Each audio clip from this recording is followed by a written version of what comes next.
বিশ্বাস করো, কিন্তু চোখ খুলে করো, কারণ অন্ধবিশ্বাস কাউকে কখনো মুক্তি দেয় না, শুধু বন্দি করে রাখে অজ্ঞাত খাঁচায়।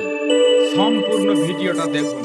একজন গণককার, সে নিজের ভাগ্য বদলাতে পারেনি, সে তোমার ভাগ্য বদলাবে কিভাবে? একজন পীর, সে নিজের মাজারে 1 টাকাও দেয় না, সে তোমার দুঃখ বুঝবে কিভাবে? চোখ খুলে ভাবুন, যারা আপনাকে আশার গল্প শোনায় তারা নিজের জীবনের গল্পটাই বদলাতে পারে না। ভাগ্য বদলায় না তাবিজে, ভাগ্য বদলায় পরিশ্রম আর বিশ্বাসে। বিবেককে খাটান, কারণ আবেগের বশে সিদ্ধান্ত নেওয়া সবচেয়ে বড় ক্ষতিকর নিজেরই।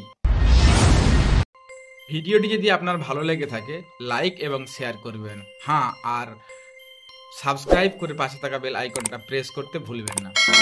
সবাইকে ধন্যবাদ, দেখা হবে নেক্সট ভিডিও।